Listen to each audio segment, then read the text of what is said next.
A devastating crash at a railway crossing in India.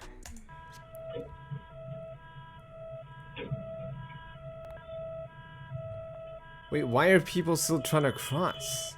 It's literally telling them to stop. Dude, she's casually just walking. Maybe there isn't a train here, so they just don't care. Okay, that gate though is sending mixed signals, and I'm confused. No, I'm pretty sure you're not supposed to be. The one guy that didn't make it. He tried to duck too, but it wasn't enough. He's clearly new to this area.